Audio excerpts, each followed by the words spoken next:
A Canadian Forces Cyclone helicopter has crashed into the Ionian Sea on Wednesday, the 29th of April. Canadians and our allies everywhere have been waiting anxiously on the health and safety status of the 6 service members that were on board. If you are watching this, then you are one of the concerned parties, and I want to personally thank you. As a Canadian Forces member, I want to convey to you the information that I, myself, would want to know and the updates I was looking for as the story progressed. Although I work closely alongside the Navy, I do not know the 6 service members personally and would like to remain off the video to keep the focus on these individuals who chose to serve their country. The intention here is to simply gather all the current information in one location for ease of consumption and understanding.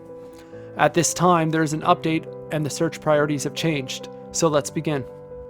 The CH-148 Cyclone helicopter was flying from Halifax-based naval frigate HMCS Fredericton as part of NATO's Operation REASSURANCE. Up to 915 Canadian Armed Forces members are on the op to conduct NATO-led assurance and deterrence measures to our allies in Central and Eastern Europe, the ultimate goal of which is to bring security and stability to the region. This is largely a nice way to say it is meant to deter Russian aggression in Europe. More info in the description on Op Reassurance if you're interested below. HMCS Fredericton and its crew of nearly 240 Canadian sailors and support staff left Halifax on January 20th to take part in a 6-month deployment into the Mediterranean Sea. The frigate was equipped with a Cyclone helicopter from 12 Wing Shearwater, Nova Scotia. The Fredericton was 3 months into a standard 6-month deployment. The Cyclone helicopter, call sign Stalker, had taken off from the HMCS Fredericton on Wednesday late afternoon. Shortly after, the Fredericton lost contact with the helicopter while it was returning to the ship after participating in a combined Allied exercise a little over 2 hours later. Flares were quickly spotted in the water soon after. Rescue crews were dispatched immediately, and efforts eventually grew to include assistance from Italy, the US, Greece, and Turkey, with initial efforts continuing into the night. The following morning, on April 30th, one body had been recovered, that of Sub-Lieutenant Abigail Cobra of Nova Scotia, a Marine Systems Engineer officer and originally from Toronto. She is now the first to be confirmed dead. The aircraft's flight and voice recorders, which were equipped with a locating beacon, had also been recovered at this time. The other 5 members who were aboard the aircraft were the pilots Captain Brendan McDonald and Captain Kevin Hagen, Captain Maxime Miron, an Air Combat Systems officer, Sub-Lieutenant Matthew Pike, Naval Weapons Officer, and Master Corporal Matthew Cousins, Airborne Electronic Sensor Operator. While all effort was being made to look for survivors over the last 3 days, the response from the Canadian government was swift and united. Defense Minister Harjit Sajjan said no stone would be left unturned in the search for those still missing. In an interview with Global News, he went on to say, "One thing I can assure you is that all resources have been brought to bear in this search effort." The search conditions, originally stated to be good given wind and water currents, were hampered by the expanding search area and the depth of the water in that area.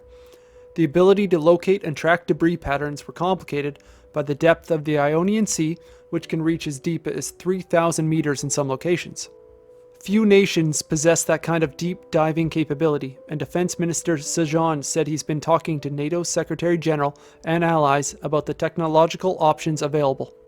On Friday, April 30th, after 3 days of an extensive multinational effort, the search for survivors formally ended. The commander of the Navy's Maritime Command, Rear Admiral Craig Baines, told reporters the decision was not taken lightly. While the Canadian Armed Forces transitions to search and recovery efforts, it was announced that additional remains were discovered during the search, but they cannot be identified at this time. Rear Admiral Baines also said that a side door and pieces of the helicopter's fuselage had been found. General Vance, who serves as Chief of Defense Staff for the Canadian Armed Forces, added his experience and sympathy on the tragedy on Twitter, stating, "What makes this all the more difficult to bear is our inability, thus far, to recover all of our fallen comrades." While Prime Minister Justin Trudeau praised the dead crew members and promised accountability for the accident. All of them are heroes. Each of them will leave a void that cannot be filled. At the time of this recording, what's happening now? NATO military forces are continuing recovery efforts with Italian and Turkish ships expected to remain at the scene to assist for at least the next 48 hours. HMCS Fredericton will leave the area and is expected to arrive at a port in Italy on Saturday and will remain there for several days. The ship will also be met by the Director of Flight Safety Investigation Team, additional chaplains and social workers, and the logistical support team. The remains of our fallen will be brought home next week. The Royal Canadian Air Force Flight Safety Team that is deploying to investigate the accident will begin work immediately upon arrival. A repatriation airlift to return all recovered human remains to Canada is expected to take place next week. The Canadian military has now imposed what it calls an operational pause on the Cyclone helicopter fleet as it tries to rule out any potential fleet-wide problems. That is considered normal procedure in such an incident. It is not known when operational pause will be lifted. The recovered data recorders are set to be analyzed at the National Research Council in Ottawa. While the cause of this accident is unknown at this time, the investigation is ongoing and could take up to 2 years before any official report is made public. The Cyclone helicopter airframe officially replaced the Sea King helicopter variant on December 1st, 2018, and has been performing admirably without significant safety issues to date. Just like the Sea Kings, the Cyclone helicopters are designed to land on ships at sea. To test the Cyclone's limits, the crew of the HMCS Montreal spent months seeking the worst weather and highest seas shortly after taking possession of some of the first procured airframes.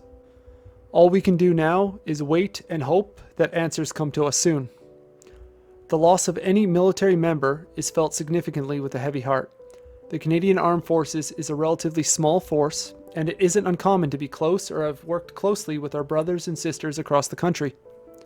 I've spent only a small fraction of my time on ship compared to our dedicated Navy and Air Force members, but I can tell you the camaraderie and bond that is formed while floating around in those tin cans develops quickly, and it develops strong. My heart goes out to the friends and family of those we lost. I hope everyone stays safe.